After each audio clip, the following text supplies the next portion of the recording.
Hello, hello, and a huge welcome to all of our English learners out there wherever you are tuning in from. Hello, everyone. You are listening to a very special edition of The Deep Dive, and we are coming to you straight from the Fluent Talk studio. I'm your host. And I'm your expert for today. It is wonderful to be back here. It's great to have you. Now, I have to ask you a question before we really get into it. Uh-oh. Where is your energy level at right now on a scale of, say, 1 to 10? That's a good question. I had my coffee. I'm feeling pretty good. Maybe a solid 7.5. Why do you ask? Well, I've been listening to our source material for today. Yeah. It's a podcast with these two hosts, Anna and Jake, and honestly, their energy is so high, I feel like I need about 3 more cups of very, very strong coffee just to get on their level. Oh, they have that spark, don't they? They're definitely operating at an 11. Absolutely an 11, but, that high energy is actually kind of perfect for what we're doing today. I agree, because usually in language learning, where do we get stuck? What's the boring part? Oh, we get stuck in the classroom. We get stuck in the textbooks, the fill-in-the-blank exercises, the stuff that feels robotic. Exactly. Robotic. That's the perfect word. But today, our mission here at Fluent Talk Studio is totally different. Right. We are doing a deep dive into a transcript from the English Leap podcast, where Anna and Jake do something really simple, but I think very powerful. Okay. They don't teach a bunch of grammar rules, no diagrams. Instead, they walk us through a real messy, unfiltered day in their lives. And that is exactly what we need. Because let's be totally honest with everyone listening. When someone asks you, how are you? What's the textbook answer? The one we all learned in school? Oh, it's automatic. I am fine, thank you. And you. Right. But in reality, in real life. But the reality is so different. In reality, you're tired. You couldn't find a matching pair of socks this morning. You spilled coffee on your shirt. You got stuck in traffic. And all you want to do is go home and just, eat pasta on the sofa. That is the reality. And today is all about giving you the words, the tools to express that reality.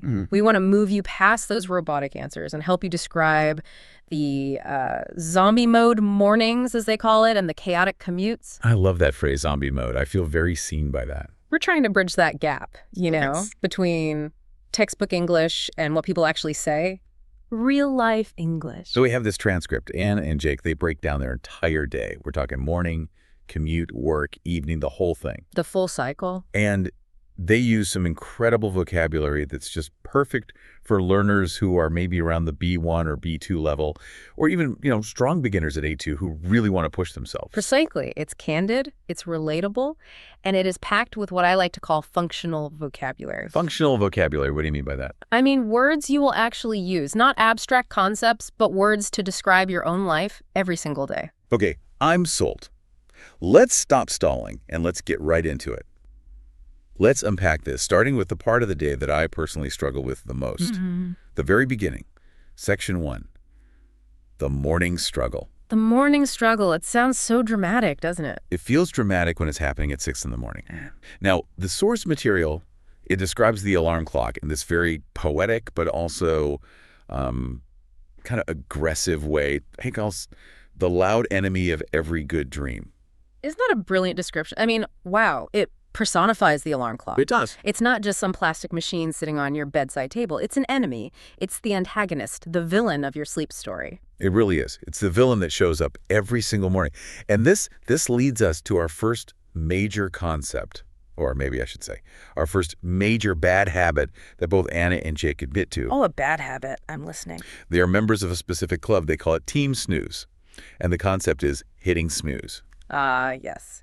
Team snooze. So for our listeners who might be very, very disciplined people and don't know this. Right. For the 5 of you out there. Let's clarify.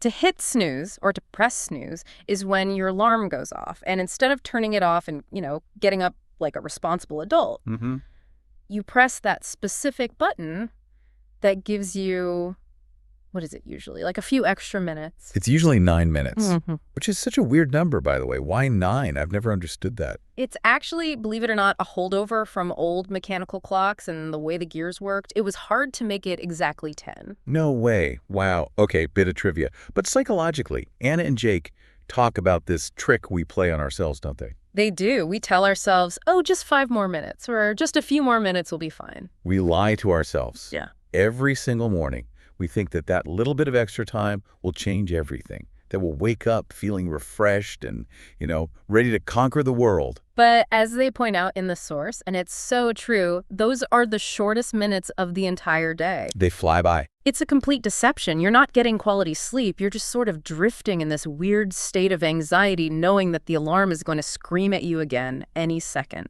I am definitely a member of Team Snooze. Yeah. I might be the captain of Team Snooze, actually. I think many of us are. But eventually, the battle has to end. You have to leave the bed. And the source uses a very specific phrasal verb here that I think is just essential for real life. They don't just say they get up. No. Get up is way too easy. It's too simple. They say they drag themselves out of bed. Drag myself out of bed. I just love the image that creates. It's so evocative, isn't it? I mean, if you say, I got up, it's completely neutral. It's just a physical action. I was horizontal, now I am vertical. Big deal. Yeah. But to drag yourself, that implies weight. It implies resistance. Think about, dragging a really heavy suitcase across a thick carpet. It takes effort. It's like gravity is stronger in the morning. Your whole body just feels heavy. Your limbs feel like lead. Exactly. The source actually mentions feeling like your bones are made of stone. So for you listening, if you want to sound like a native speaker describing a tired, rainy Tuesday morning, don't just say, I woke up and left my bed. No. Say, I had to drag myself out of bed this morning. It communicates the feeling, not just the action. Totally. And then, once they've successfully dragged themselves up, they mention a moment that I think everyone, everywhere, recognizes. They call it a sit and stare. Yes, the sit and stare, sitting on the edge of the bed. You're not sleeping anymore, but you're not really awake yet either. You're just buffering, like an old computer trying to load a website. That's a great analogy. It's a check-in moment. Yeah. Anna mentions sitting there and kind of asking herself these questions like, okay, how am I? Am I tired? Am I stressed? Who am I today? The big questions. It's that transition period before the real chaos of the day begins. But there is a danger lurking right there on the nightstand. The trap, the ultimate modern trap. The phone. The phone trap. Anna and Jake talk about the scroll, or sometimes people call it the infinite scroll. Now, this is a vocabulary term that really didn't even exist 20 years ago. That's so true. To scroll is, the physical action, moving your thumb up the screen to see more content, more photos, more news, more videos. But here it's become a noun, a state of being. You're lost in the scroll. And it is so dangerous. The source has this great line. It says, the thumb is strong. It's like your thumb has a mind of its own. It really does. You think to yourself, okay, I'll just check the weather so I know what to wear. And then suddenly you look up and 15 minutes have just vanished. They're gone. Because you're watching a video of a dog learning how to surf. It happens to the best of us, and they describe it as this battle between the mind, which wants to get up and start the day, and the thumb, which wants that little dopamine hit from new content. And the thumb is very strong. So if you tell someone, a friend or a colleague, sorry, I'm a little late, I got stuck in a scroll loop this morning, they will know exactly what you mean. It's a very relatable way to explain things. So true. Okay, so we've hit snooze multiple times. We've dragged ourselves up. We probably fought the thumb and maybe lost a little bit. Maybe. Now we are moving into the next phase, setting the tone for the rest of the day. And this brings up a really interesting concept they discuss called autopilot. Autopilot. This is originally an aviation term, of course. It's when the plane flies itself. But in our daily routines, being on autopilot means your body is moving, but your brain is completely absent. It's not there. Oh, I do this all the time. Have you ever done this? Yeah. You brush your teeth, and then maybe 2 minutes later, you're in the kitchen, and you think, wait, did I actually brush my teeth? Or did I just imagine brushing my teeth? That is the perfect definition of being on autopilot.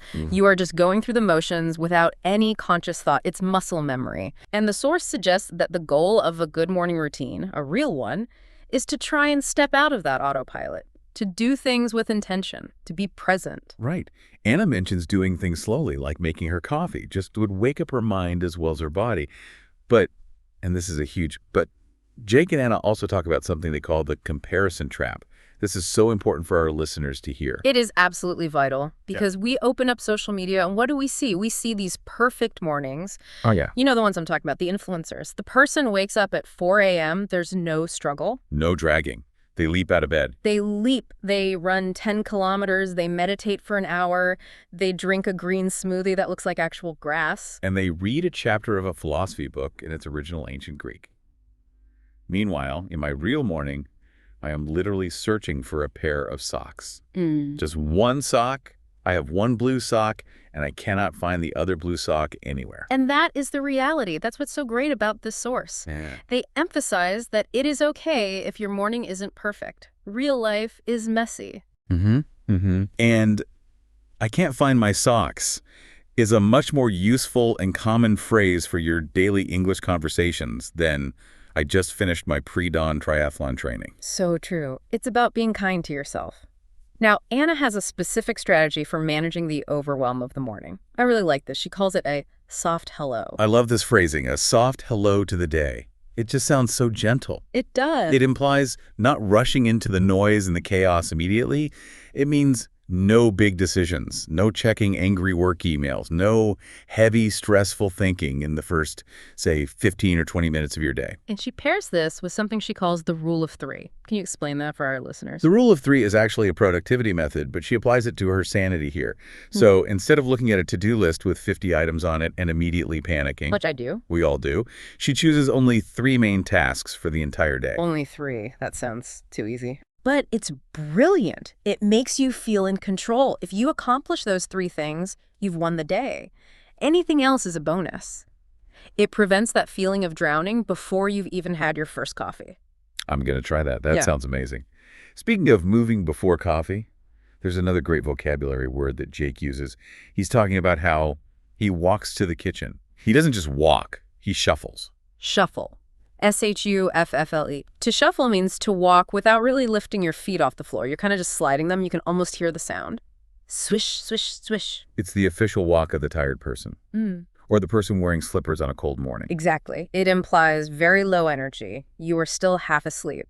If you tell someone, I shuffled to the kitchen to make coffee, you are painting a very, very clear picture of your physical and mental state. You're not marching. You are definitely not marching. You are not running. You are shuffling. Okay, so we've shuffled. We've had our soft hello to the day. But now, unfortunately, the time has come. We have to leave the house, or at least transition to work. It's time for Section 3, the commute. The commute. A universal experience, I think, but it looks so different for everyone. Yeah, let's just define it clearly for everyone listening. The commute is specifically that trip you take between your home and your work, or your home and school. Correct. It's a routine journey. You don't commute to the grocery store once a week. It's that daily back and forth. Right. And the source mentions a few different variations. You have the car commute, you have the metro or public transport commute. Yeah. And then for all the remote workers out there, the bedroom to desk commute. The 3-second commute. I'm very jealous of those people sometimes. But let's start with the car commute. Anna drives to work, and she has this beautiful way of describing traffic conditions. She doesn't just say there was a lot of traffic. She talks about kind roads and angry roads. This is such a great metaphor. Kind roads are exactly what they sound like. They're clear, the traffic is flowing, it's relaxing, you get all the green lights. A dream. A dream. Angry roads, on the other hand, that's when you are. What is the key phrase here? Stuck in traffic. Stuck in traffic. And she mentions this drama show that starts playing in her head. Oh no, I'm going to be late. This is a total disaster. Why is everyone driving so badly today? I have that drama show in my head every day. I think we all do.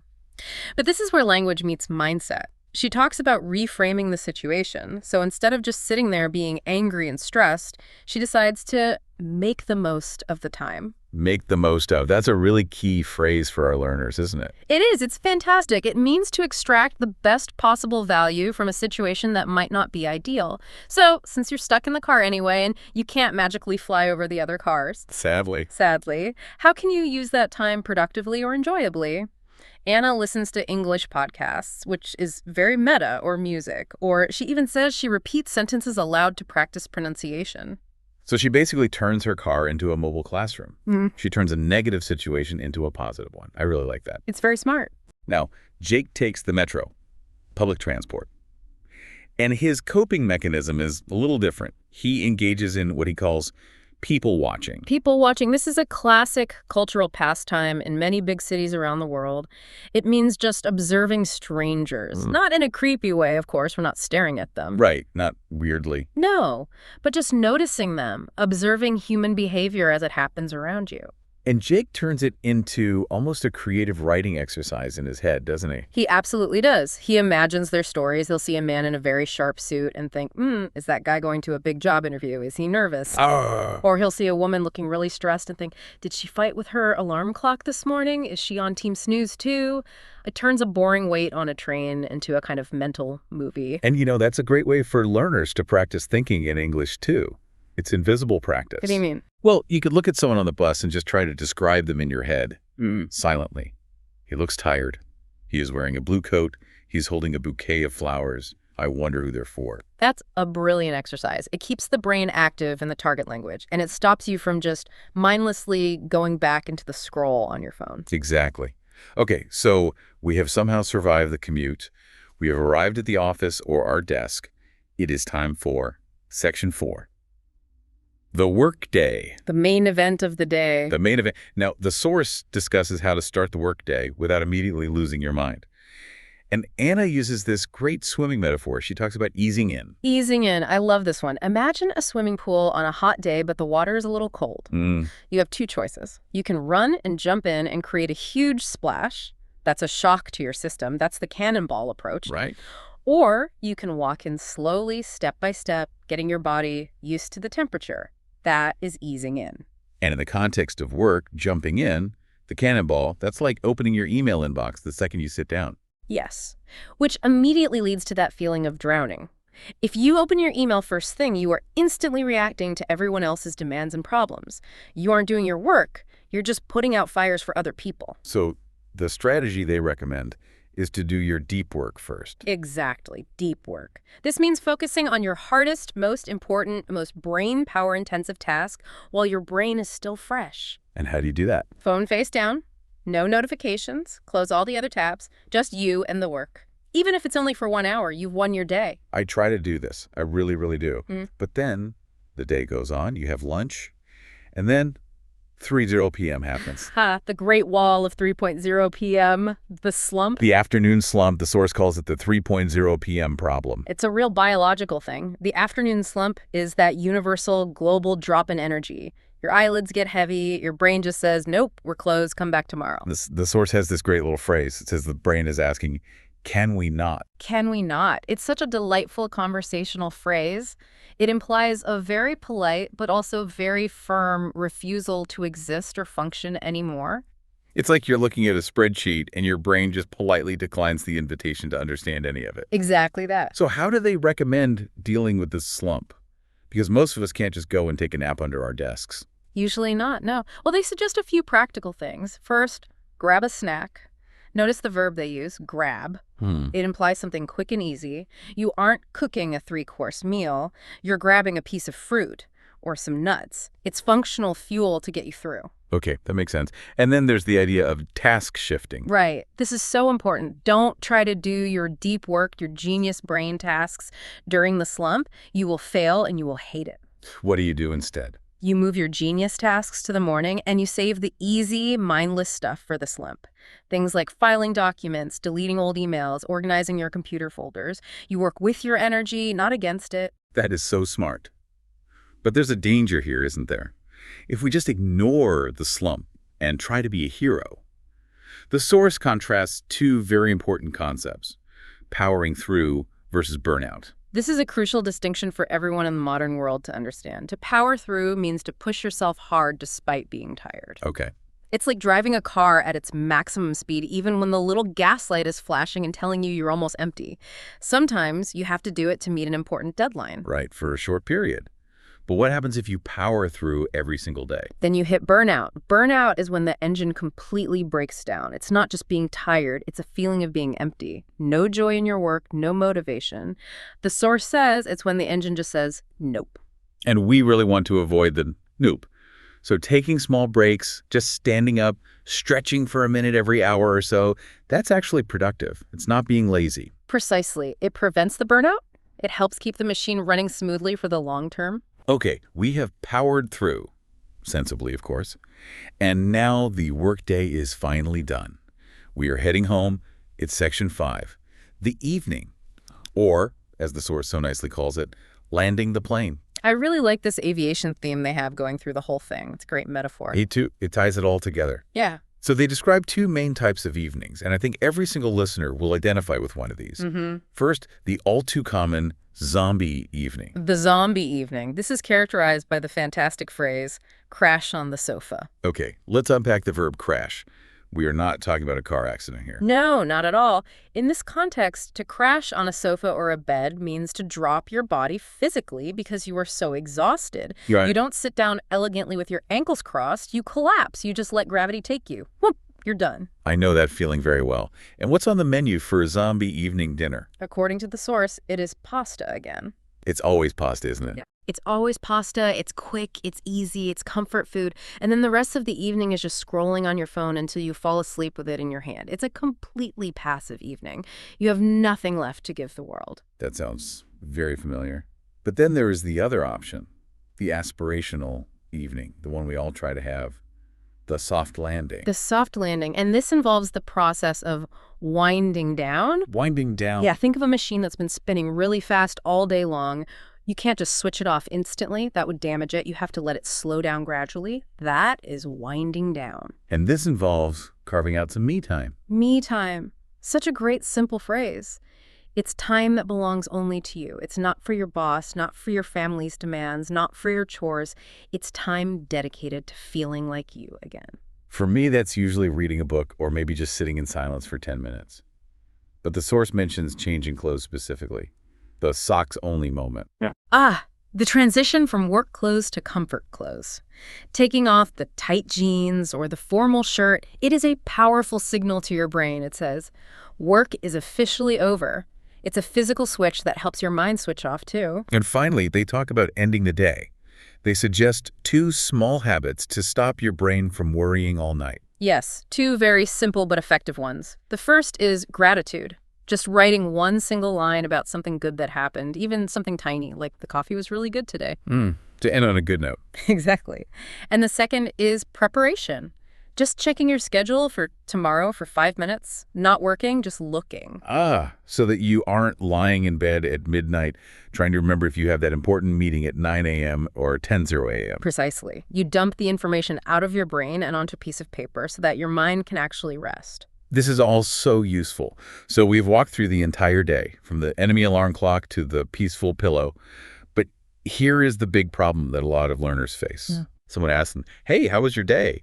And the learner just freezes. They forget all these amazing words we just discussed. That is the brain freeze. It's a real thing. The pressure is on and the vocabulary just disappears. Exactly. But the source provides a brilliant solution in Section 6. It's called the 5 Stops framework. I love frameworks. It just gives you a structure, a mental map so you don't get lost. Totally. So imagine a little map for your day with 5 main stops on it. What are they? Okay, so stop 1 is my day starts with, and here, you just mentioned the alarm, the coffee, your general mood. 1 sentence. Okay, simple enough. Stop 2. Stop 2. On my way to. This is your commute, traffic, the bus, a podcast you listen to. Got it. Stop 3. Stop 3.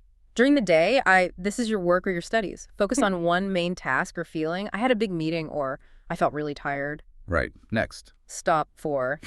After work, this is that transition home. Did you go to the gym? Did you go straight home? And the final stop? Stop 5. Before bed, I like to. This is your relaxation. Winding down, reading, watching a show. The beauty of this is that you really only need one simple sentence for each stop. You don't need to write a novel about your day. Exactly. The structure does the hard work for you. Should we try it? I can act as a learner using this framework to describe a tiring day. Yes, please do. So how was your day? Okay, let me think. My day started with hitting snooze 3 times because I was just exhausted. On my way to work, I got stuck in traffic on some really angry roads. During the day, I had to power through a big, difficult project. After work, I just grabbed some snacks and crashed on the sofa. And before bed, I like to wind down with a good book. See? That was perfect. It wasn't full of complex grammar, but it told a complete, interesting story. It wasn't just, my day was fine. It was a real day. And that is the goal, isn't it? To move from just saying fine to actually telling a little story. I honestly think this is a game changer for small talk. Instead of panicking, you just visualize those 5 stops on the map. Absolutely. It gives you a structure to hang all this new vocabulary on. It makes it so much easier to remember and use. All right. We have covered a lot of ground today. I mean, the whole 24 hours. We've gone from the alarm clock all the way back to the pillow. But before we let our listeners go, let's do a quick rapid-fire review. I like it. Section 7, the word tour. Let's do it. So you give me the concept, and I'll give you the definition or the vibe of the word. Okay, you're on. Let's see how well you were listening. First up, hit snooze. That is pressing the magic button to steal 5 more minutes of very bad, low-quality sleep. It's the ultimate delay tactic. Perfect. Next, drag myself out of bed. That's moving with heavy bones. It's pulling your body up because gravity feels like it's winning that morning. Excellent. How about the scroll? The scroll is the zombie-like movement of your thumb on your phone screen. It's social media addiction in action. On autopilot. That's acting without thinking. Yeah. Your body is moving, but your brain is totally absent.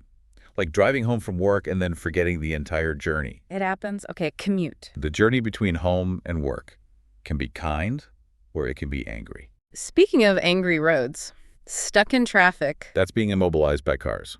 Basically, a giant car park on the highway where nothing is moving. Very good. Make the most of. That means optimizing a bad situation. It's taking lemons and making lemonade. Or, listening to a great podcast while you're stuck in traffic. I like that one. Okay, power through. That's pushing the engine hard. Working, despite being really tired, usually to meet a deadline. Right. Collapsing on the sofa, dropping. It's a physical fall, not a graceful sit. And finally, wind down. That's the slow, gentle process of relaxing before you go to sleep. It's the soft landing at the end of your day. Perfect. You passed the test with flying colors. Yes, I get a gold star. You do. And for all of you listening, here is the big takeaway. You do not need to memorize all of these words today. That's too much pressure. Right? Just pick one. Just one. Maybe tomorrow morning, instead of saying, I woke up, try telling someone, I had to drag myself out of bed. Or in the evening, you could tell a friend on the phone, sorry, I can't talk long. I'm just winding down for the night. These small changes make you sound so much more natural. That's exactly right. English progress happens little by little, step by step. As the source material says, if you understood 70% of our conversation today, that is a huge win. Yeah. If you just showed up and listened, that is a win. So here is your homework. And yes, we are actually giving you homework. We want you to try and use the 5 stops framework. Maybe write 1 or 2 sentences about your day in the comments section, or just say them out loud to yourself in the mirror. It can be so simple. Today was a long day, or I hit snooze 3 times this morning. Just make it real, make it your own. Exactly. Well, thank you so much for spending part of your day with us here at Fluent Talk Studio. We know you could be scrolling or watching cat videos, but you chose to learn with us, and we really appreciate it. We absolutely do. And remember to be kind to yourself on the busy days. Learning a language is a marathon, not a sprint. Keep listening, keep practicing, and we will catch you in the next deep dive. Bye for now. Goodbye, everyone. Take care.